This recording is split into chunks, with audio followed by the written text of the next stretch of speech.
Assalamualaikum warahmatullahi wabarakatuh. Perkenalkan, kami dari kelompok 9 ingin bersilaturahmi dan mengadakan tanya jawab bersama Bapak Ustadz. Ini tentang haji dan umroh. Oke, langsung saja ke pertanyaannya, Pak. Ya. Yang pertama tuh kemarin kan sempat terjadi viral di media sosial, Pak, bahwa ada seorang lelaki yang mengubah gendernya menjadi wanita, bahkan sampai tubuhnya juga. Nah, kemudian melakukan ibadah haji. Itu hukumnya bagaimana, Pak? Terus tanggapan Bapak terhadap kejadian itu tuh seperti apa? Ketika melihat seperti itu, maka yang pertama untuk para pemuka biasanya melihat dia walaupun udah dirubah atau gimana tetap pada titik awalnya. Awalnya laki-laki tetap harus laki-laki walaupun memang gendernya sudah diubah. Karena pada dasarnya walaupun dia udah dirubah jadi perempuan, tetap dia punya jirohnya laki-laki. Nah, ketika menunaikan ibadah haji itu orang sana kan nggak melihat, nggak tahu di kita itu wanita atau kita itu laki-laki. Yang tahu kita laki-laki, yang di kita tahu wanita kita sendiri. Kadang-kadang di sana juga ada laki-laki yang berpakaian seperti wanita karena mungkin entah menyelundupkan, entah gimana. Dan menurut saya dalam hal ini untuk hukumnya itu haram. Apalagi kalau sampai pihak dari sana tahu, karena di sana itu antara wanita dan laki-laki itu beda, kecuali tawaf itu semua mau laki-laki mau wanita. Cuman kan kalau tawaf itu laki-laki nggak pakai pakaian utuh, hanya pakai 2 kain. Sedangkan kalau dia memposisikan wanita, dia tertutup, maka tidak sah tawafnya.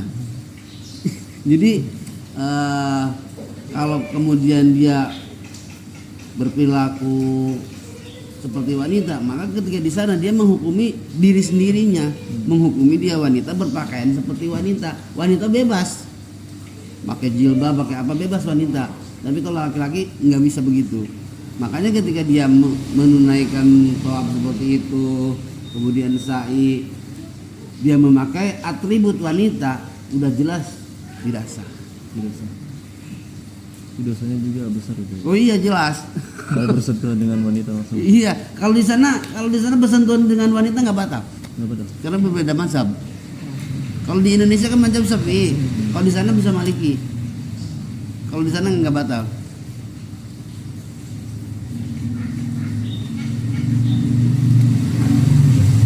Kemudian yang kedua, Pak, kalau misalkan ibadah haji ini udah melakukan pendaftaran di sini kan, Pak.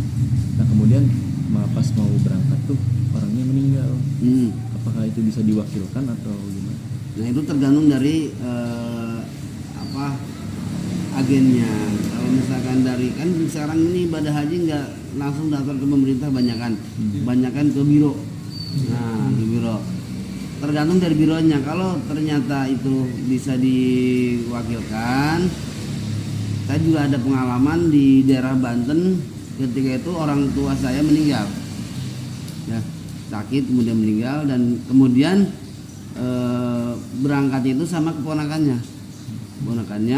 Berarti dalam kata ini kalau di daerah sana agennya memberitahukan bisa untuk dibadalkan, artinya bisa untuk digantikan gitu. Tapi kalau di sini saya belum pernah dengar tuh ada. Kemarin saya juga di situ ada mendengar, tapi saya belum tahu urusannya gimana ya. Itu tergantung dari agennya itu, agen penerbangannya itu, dia atau mau digantikan, dia atau mau gimana, saya belum jelas untuk masalah itu gitu. Kalau untuk masalah yang meninggal biasanya bisa digantikan oleh keluarga atau yang ditunjuk. Karena di sana kan ketika orang tua meninggal, adik saya nggak bersedia untuk naik haji, akhirnya dialihkan ke ponakannya. Yang berarti harus digantikan, tidak bisa diwakilkan atas nama orang tersebut. Iya. Bisa digantikan. Ya. Kemudian yang ini Pak, kalau yang sempat viral tuh yang katanya 2 bulan udah bisa naik haji, apakah itu sah haji? Sama seperti ini, sama seperti hukum puasa, hukum sholat, maka ibadah haji itu hanya bisa dilakukan oleh orang yang baligh, orang yang berakal. Nah, ketika sholat juga sama, ketika puasa sama, keduanya dilakukan oleh orang yang baligh dan berakal. Dan ketika munggah haji itu sama, salah satu syaratnya orang yang sudah baligh dan berakal. Berakal artinya dia dalam keadaan sehat pikirannya. Kalau gila gak bisa. Terus kalau balik intinya sampai pada titik balik. Di sini ada perbedaan. Kalau dari Imam Syafi'i sendiri itu untuk balik wanita 9 tahun dan untuk laki-laki 15 tahun. Dan untuk Hanafi itu bisa 15 tahun semua. Nah, itu tergantung dari mazhab yang dia pegang. Kalau di sini mungkin Syafi'i ya. Jadi selama belum sampai ke titik 9 tahun atau 15 tahun, maka tidak sah. Tidak bisa diklaim dia pernah haji. Tidak pernah. Tidak boleh diklaim dia pernah haji dulu waktu kecil, nggak bisa. Karena setiap hukum Islam, baik itu sholat, baik itu puasa, baik itu pergi haji, itu semuanya ada syarat-syaratnya, ada rukunnya, ada sunatnya, segala macam. Enggak asal berangkat aja. Ya, ada yang kayak gitu tuh. Itu nggak bisa. 2 bulan baru lahiran udah. Nggak bisa. Walaupun dia orang kaya banget mau haji nggak bisa.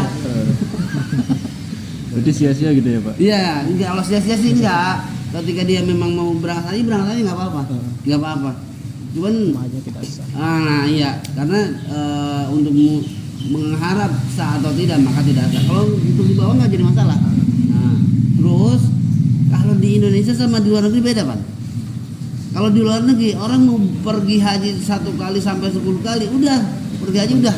Kalau di Indonesia pergi haji kesininya kalau nggak dipanggil haji nggak nengok. Iya, udah. Itu bedanya di situ. Di Indonesia itu kalau orang udah berangkat haji baliknya harus panggil haji, kagak dipanggil haji nggak nengok. Iya sih Pak. Kesal kan ya, aduh haji mahal-mahal nggak dipanggil haji. Nah, kemudian yang terakhir Pak,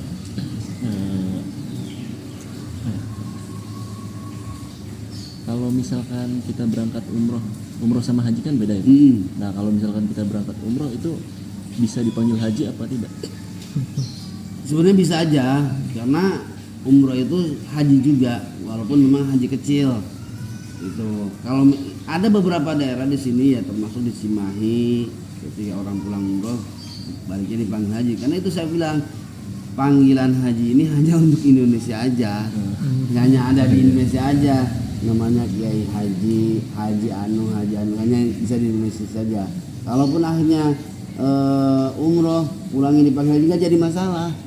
Mau dipanggil haji mau nggak jadi masalah. Bahkan sebenarnya kalau yang udah haji juga nggak dipanggil haji nggak jadi masalah. Cuman masyarakat di kita Iya, terima apa enggak? masyarakat di kitanya antara dia nerimanya atau enggaknya. Pokoknya kalau yang saya temuin di lapangan, kalau dia berangkat haji pulangnya nggak dipanggil haji sebelum manggil namanya, nggak nengok. Wajib pada hajinya. Gitu. Nah, kalau umroh sama, umroh juga. Kalau memang kita berangkat umroh ada yang manggil haji, kita nengok. Kalau nggak ada manggil haji, ya nggak nengok. Walaupun dipanggil haji. Tapi untuk beberapa daerah di Bekasi ini ada umroh, pulang umroh harus panggil haji. harus panggil haji ya. Kalau sama, kalau nggak dipanggil haji nggak nengok. Banyak Pak. Iya, di daerah-daerah Bekasi lah sekitar sini. Ya, saya bukan dari pengalaman orang lain, pengalaman saya langsung. Jadi ketika pulang umroh saya kenal orang itu, saya ketemu, dipanggil nggak nengok. Ini kenapa? Saya coba kan, saya panggil hajinya, nengok dia. Langsung respon ya. Berarti harus ada hajinya dulu ya. Ya, itu kalau di Indonesia seperti itu. Ini Indonesia aja. Iya. Nggak ada di negara lain, nggak ada. Negara lain mau 10 kali juga Iya, sama aja. negara lain mah nggak ada. Tapi itulah dinamikanya. Kalau di Indonesia begini karena memang pada zaman dahulunya Indonesia ini itu gelar haji itu dari Belanda sebenarnya. Jadi orang Indonesia pergi haji, kalau dulu kan haji sama sekarang sama dulu beda. Kalau dulu lama, karena pakai kapal air. Itu bisa 1 tahun untuk haji sendiri. Jadi karena lama susah, di sananya bisa 5 tahun, 10 tahun. Jadi pas pulang ke sini, ininya udah terbuka, preminya udah terbuka. Akhirnya dia memberontak kan. Nah itu awal muasalnya ada panggilan haji. Makanya ketika orang pergi ke Mekah, karena dulu itu kan cuma ke Mekah, nggak kemana-mana orang itu. Nah ketika pulang dari Mekah, langsung udah dilebarin haji supaya apa? Belanda gampang ngurusnya. Itu orang-orang penting gitu ya, Pak. Jadi pokoknya orang ini lihat ini. Soalnya setiap yang pulang dari Mekah, beres hajian, datang ke Indonesia itu memberontak. Makanya Belanda nempelin ini haji. Haji itu bahasanya apa? Tamu. Artinya tamu. Tamu Allah. Jadi ya itu lah. Di Indonesia udah pakemnya seperti itu. Kita nggak bisa ngerubahnya. Pak, mungkin satu pertanyaan lagi dari saya. Misal saya memiliki kemampuan untuk berangkat haji, namun belum saya laksanakan karena menurut saya belum terpanggil. Itu termasuk dosa gitu ya? Sebenarnya dalam haji itu bukan terpanggil atau tidak terpanggil. Terpanggilnya kita kalau gini, orang kan kadang-kadang cuma nungguin, gua nungguin dipanggil, diem aja. Nggak seperti itu. Kalau orang sudah ada nasabnya, nisabnya, dalam arti udah ada uangnya, itu wajib, bukan sunnah lagi. Kalau orang udah ada uangnya, wajib berangkat. Kalau tidak berangkat dosa. Gitu.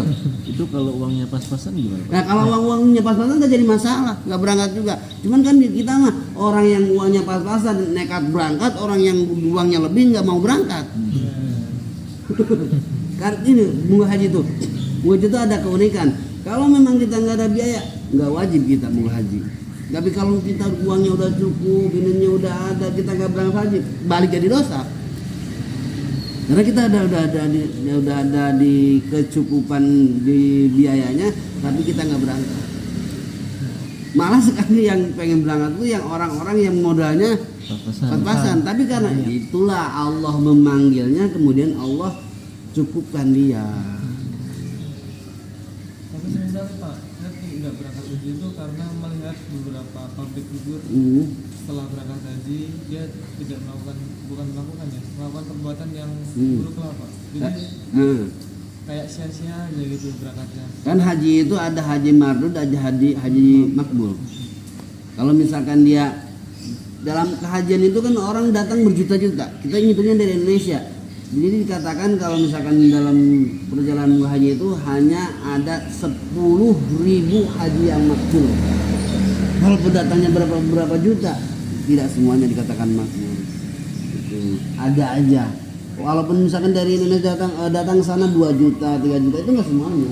Kayaknya memang yang makbul itu 70.000. Ya itu 70.000 dari semua negara, bukan Indonesia aja.